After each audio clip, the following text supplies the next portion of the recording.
Phone आने से फिर वीडियो कट गई। कोई बात नहीं, हम लोग वहीं से स्टार्ट कर रहे हैं जहाँ पे हमने भी आपको अभी वीडियो में दिखाया था। तो समस्या कभी कभी यही हो जाती है कि अगर फ़ोन आता है तो वीडियो कट हो जाती है। तो मैंने आपको यहाँ पे चारों के चारों जो क्राइटेरिया हैं इसके मैंने आपको चारों के चारों समझा दिए। ये बहुत इंपॉर्टेंट है, इसको आप ध्यान रखिए। ये हमारे आगे किसी थ्योरम्स में भी यूज़ होते हैं। तो कैसे हम A similarity, S similarity, S similarity और RHS सिमिलैरिटी को शो करते हैं। इसकी डेफिनेशन हमें पता होनी चाहिए कि इसकी क्या है, इसकी क्या है, इसकी क्या है। नाम से दिख रहा है तीनों भुजाओं के बराबर, ये तीनों भुजाओं के ऊपर बेस है। ये सॉरी तीनों कोणों के ऊपर बेस है। ये तीनों भुजाओं के ऊपर बेस है। ये दो भुजा और एक कोण के ऊपर बेस है। और ये हमारा एक साइड और हमारी दो साइड जिसमें से एक हमारी कर्ड और हमारी एक कोई सी भी दूसरी भुजा के बेस पर डिपेंड है। ठीक है, अब हम आगे चलते हैं समरूपता में ही। इसमें एक और इम्पॉर्टेंट चीज़ आपको समझनी है, उसे आप देखिएगा जरा भी।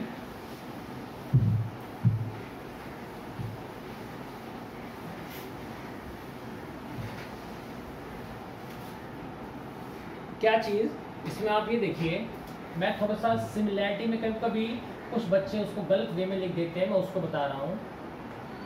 ये आपके दो ट्राइंगल्स हैं।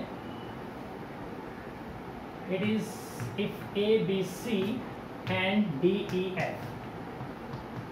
ठीक है, ये आपको दो ट्राइंगल्स दिए हुए हैं। अगर ये सिमिलर हैं, ठीक, अगर ये सिमिलर है तो ध्यान देना, मैं आपको कुछ चीजें यहाँ लिख रहा हूँ।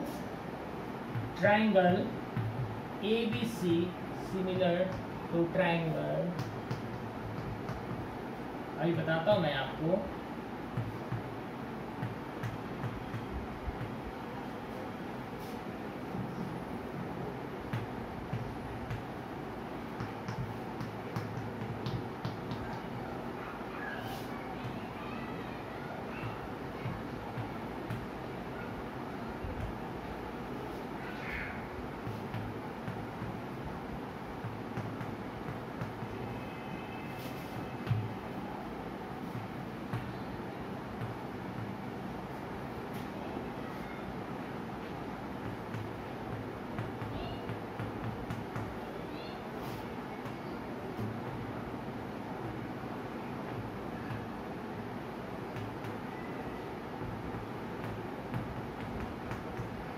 देखिए, मैंने ये दो ट्रायंगल बनाए और ट्रायंगल बनाने के बाद ये ABC ट्रायंगल और ये DEF ट्रायंगल। मैंने लिखा triangle ABC is similar to triangle DEF, triangle BCA similar to triangle EFD, triangle ACB similar to triangle DFE, triangle ABC similar to triangle EFD and triangle BCA similar to triangle DEF। इसमें कुछ सही है, कुछ गलत है। वो सही गलत कैसे हैं ये आप देखिए। मैं कहता हूँ ये राइट है। ठीक, कैसे राइट है? ये A इसका संगत कोण D, ये B इसका संगत कोण E, ये C इसका संगत कोण F। तो ट्रायंगल ABC इसी प्रकार, जैसे पहले A आ रहा है, यहाँ पहले D आ रहा है, यहाँ B आ रहा है, यहाँ पे E आ रहा है, यानी ये लेफ्ट वाला, ये लेफ्ट वाला, E आ रहा है बीच में, ठीक है, और यहाँ पे C आ रहा है, तो यहाँ पे F आ रहा है, इसलिए ये राइट है। दूसरा वाला देखिए, मैंने पहले B लिया, तो मैंने लिया ट्रायंगल BCA, सिमिलर। इसी तरह मैंने यहाँ पे जैसे B लिया, ये लेफ्ट वाला, यहाँ मैंने लिया E, ठीक, यहाँ मैंने C लिया था बीच में, तो यहाँ भी मैंने, क्योंकि राइट वाला C है तो यहाँ भी राइट वाला F मैंने यहाँ ले लिया, D मेरा ऊपर आ गया, तो ये भी बिल्कुल ठीक है। थर्ड वन ट्रायंगल ACB, मैंने पहले A लिया, फिर C लिया, फिर B, मैंने यानी ऐसे लिया, तो ये भी ऐसे ही लूंगा, तो ACB similar to triangle DFE, ये लिया DFE, तो ये भी बिल्कुल सही है। ठीक, यहाँ मैंने क्या लिया, ट्रायंगल ABC का मतलब समरूप DEF होना चाहिए, पर यहाँ मैंने EFD ले लिया, तो इसका मतलब ये रॉन्ग है। ठीक है, अगला मैंने BCA, ये मैंने ऐसे ऐसे लिया है, तो इसे भी मुझे ऐसे ऐसे लेना चाहिए, बट यहाँ मैंने क्या ले लिया, ऐसे ऐसे, तो ये भी गलत है। तो ये समरूपता जब हम लिखते हैं तो त्रिभुजों के आधार पर उसे हमें कैसे कैसे लिखना है ये भी आपको पूरा पता होना चाहिए। ओके, इसको नोट कर लें, आप समझ गए होंगे। फिर हम आगे चलते हैं इसमें। देखिए, किसी भी टॉपिक में आगे बढ़ने के लिए हमें उसका बेस जो भी है, उसका जो आधार है, पहले वो अच्छी तरीके से समझ में आना चाहिए, तभी आप उस चैप्टर को आगे अच्छी तरीके से आप उसको कर पाएंगे। तो नोट कर लें इसे आप, ये बेसिक चीज़ है जिसको कभी कभी हम लोग गलत वे में लिख देते हैं, जो कि गलत नहीं लिखा होना चाहिए। ठीक, अब इसे मैं मिटा रहा हूँ।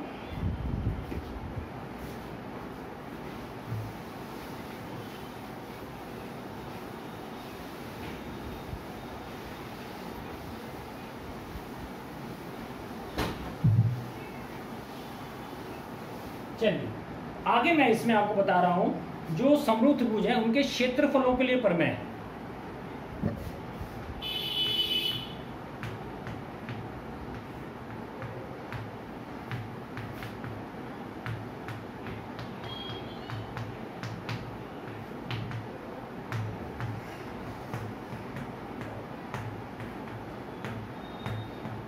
देखिएगा बेटा क्या चीज है, समरूप त्रिभुज। मैं ये त्रिभुज को मैंने ट्रायंगल सा बना दिया, इससे कोई दिक्कत की बात नहीं है। तो समरूप त्रिभुजों के क्षेत्रफलों के लिए प्रमेय, क्षेत्रफल जिसे आप एरिया बोलते हैं, इसमें आपको एक चीज बहुत इंपॉर्टेंट ध्यान रखनी है। जो हमारे दो समरूप त्रिभुज होते हैं, जो हमारे दो समरूप त्रिभुज होते हैं, उनके जो क्षेत्रफलों का अनुपात होता है वो उनकी संगत भुजाओं के वर्गों के अनुपात के बराबर होता है। ये क्या चीज है, समरूप त्रिभुजों के क्षेत्रफलों की, यानी ये क्षेत्रफल का अनुपात हमें क्या लाइन, यानी क्या चीज हमें, क्या प्रमेय हमें याद करने को बता रहा है। वो ये बता रहा है कि दो अगर आपके समरूप त्रिभुज हैं, अब समरूप कैसे होते हैं वो हम पहले अब पढ़ चुके हैं। समरूप में क्या क्या चीज, संगत कोण, संगत भुजाएं, वो बस वही दोनों चीजें हैं। तो जैसे ये दो हमारे समरूप अगर त्रिभुज है, तो जो इनका क्षेत्रफल है, यानी इनके क्षेत्रफलों का जो अनुपात, अनुपात हम क्या बोलते हैं, यानी बटे में लिखने में इसे हम अनुपात कहते हैं।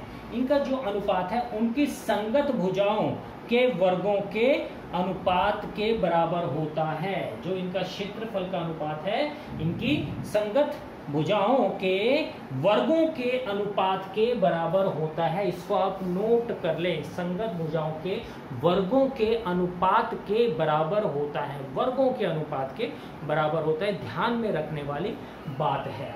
ठीक, दूसरी चीज इसमें क्या है, जो हमारे दो समरूप ये त्रिभुज हैं, इनके जो क्षेत्रफलों का अनुपात है उनकी मध्यिकाओं के वर्गों के अनुपात। ये मध्यिका यहाँ से यदि हम कोई खींचेंगे, मध्यिका यानी मध्य बिंदु, ये इसका मध्यिका है। पहले वाले में उनकी जो मैंने बताया कि उनके संगत भुजाओं के वर्गों के अनुपात, और इसमें उनकी मध्यिकाओं के वर्गों के अनुपात की, ये दोनों क्षेत्रफल के लिए ये दोनों थ्योरम आपको याद रखनी है। यानी त्रिभुज का जो क्षेत्रफल का अनुपात है, पहले उनके वर्गों के अनुपात के इक्वल होगा, दूसरा मैंने बताया उनके मध्यिकाओं के वर्गों के अनुपात के इक्वल होता है क्या, क्षेत्रफल। ठीक है, तो ये क्षेत्रफल की जो ये दो स्टेटमेंट्स हैं, ये आपको ध्यान में रखना है। एक एक नंबर का क्वेश्चन आ जाता है कि किसके बराबर होता है क्षेत्रफलों का अनुपात, तो दोनों चीजें आपको ध्यान में रखनी है। ठीक है, वर्गों के अनुपात के बराबर वाले भी और मध्यिकाओं के वर्गों के अनुपात के बराबर भी। अब मैं आपको पाइथागोरस प्रमेय हम सिद्ध करना तो हम 9th में सीख चुके थे, तो अभी इसके कुछ मैं बेस बता रहा हूँ समरूपता में, बस वो आपको ध्यान में रखना है। क्या अगर मैं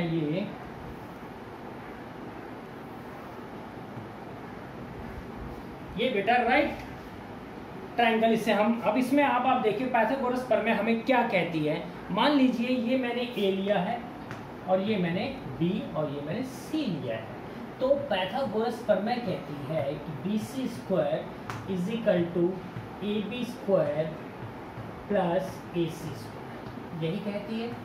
इसको आपको पता है, ये मैंने डायग्राम के हिसाब से बनाया है।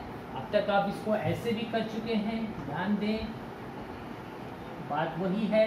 ये A ये B, अगर मैं C लूँ तो AC square is equal to AB square plus BC square, यानी कि ये हमारा कर्ण रहेगा, ये हमारा कर्ण है, कर्ण के बराबर। तो ये हमें क्या कहता है, अब इसमें मैंने जो है एंगल ए 90 डिग्री का, ये जो सिंबल है देखिए, अगर मैं ऐसे लिखता हूं तो ये 90 नहीं है, ये ध्यान देना। अगर मैं इसको ऐसे बना रहा हूं तो ये 90 डिग्री का होता है। तो मैंने यहाँ पे एंगल ए को 90 डिग्री लिया हुआ है। तो पाइथागोरस थ्योरम के हिसाब से BC square equals to AB square plus AC square हो जाएगा, ये आपको पता ही है।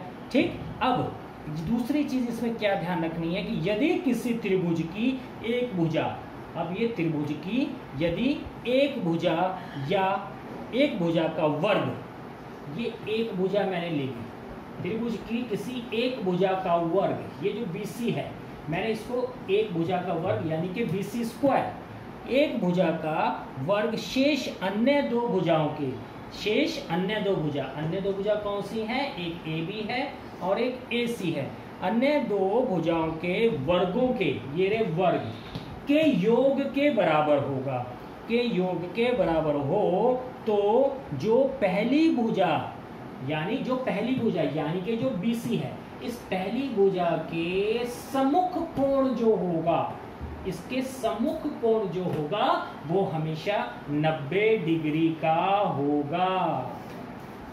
ध्यान दीजिए, जो मैंने चीज आपको समझाई इसको आप दोबारा देख लें। मैंने क्या कहा, तो मैंने ये डायग्राम बनाया, डायग्राम बना के मैंने इसको इस तरह करना। अब अगर मैं इसको नहीं करता, सपोज करिए इसको मैं ये निशान में नहीं लगाता, ठीक है, और मैं आपको केवल ये लिख के दे दूं कि इस डायग्राम में BC square equals to AB square plus AC square, तो हमें ये स्टेटमेंट ध्यान होनी चाहिए कि यदि किसी त्रिभुज में एक भुजा का वर्ग, एक भुजा यदि मैंने पहली भुजा BC मान ली है, BC स्क्वायर, मैंने अगर एक भुजा वो मैंने BC मान ली, यानी यहाँ पे केवल त्रिभुज बना हुआ है, कुछ नहीं पता आपको कि राइट एंगल ट्रायंगल है क्या है, कुछ नहीं, बस आपको केवल ये चीज दे रखी है। तो और यानी इसका मतलब देने से क्या हो गया कि यानी किसी त्रिभुज में एक भुजा का वर्ग, ठीक है, शेष अन्य दो भुजाओं के वर्गों के योग के बराबर होगा, यानी the square of one side of a triangle is equal to the square of the other two sides of a triangle, then the angle opposite to the first side is equal to 90 degree, यानी वो 90 degree का होगा। समझे आप इस बात को, मैं क्या कह रहा हूं, when one side of a triangle, then the one side या square of the one side of a triangle is equal to the square of the remaining two sides of a triangle, then the angle opposite to the first side is always equal to 90 degree। कि अगर एक त्रिभुज में एक भुजा का वर्ग अन्य दोनों भुजाओं के वर्ग के योग के बराबर होगा, तो जो पहली भुजा है उसके सम्मुख कोण, जो उसके सामने का कोण होगा वो 90 डिग्री का होगा। यही हमारा पाइथागोरस प्रमेय की चीज है, ठीक है बेटा। तो ये हमारा एक बेसिक कॉन्सेप्ट था सिमिलर ट्रायंगल के बारे में। अब इसमें जो इम्पोर्टेंट चीज़ हमारी आगे इसमें आएगी वो हमारी आएंगी और थ्योरम्स, और वो थ्योरम्स हमें स्टेटमेंट वाइज याद भी होनी चाहिए और उसको प्रूव करना भी आना चाहिए। हमारी जो सबसे मेन थ्योरम है इसमें, जिसके ऊपर आपकी सारी एक्सरसाइज 10th क्लास में आपकी ट्रायंगल की जो बेस है वो आपकी बीपीटी और उसका कन्वर्स। बीपीटी का मतलब क्या है, बेसिक प्रोपोर्शनैलिटी थ्योरम, जिसे हम थेल्स प्रमेय भी कहते हैं, यानी कि आधारभूत प्रमेय, इसे हम थेल्स प्रमेय कहते हैं। This is the very very most important theorem in this topic triangle, जिसको हम अपने नेक्स्ट वीडियो में डिस्कस करेंगे। अभी आप अपने बुक में से दोबारा समरूपता के बारे में थोड़ा वक्त लिया है आपका केवल ये करने के लिए, ताकि आप समरूप चीज़ों को अच्छी तरीके से समझ जाएं, क्योंकि अगर आपको समरूप के बारे में पता होगा तो आगे थ्योरम के बेस पे आपको क्वेश्चंस करने में कोई प्रॉब्लम नहीं होगी। ओके बेटा, आज के लिए इतना ही। Good bye and all the best.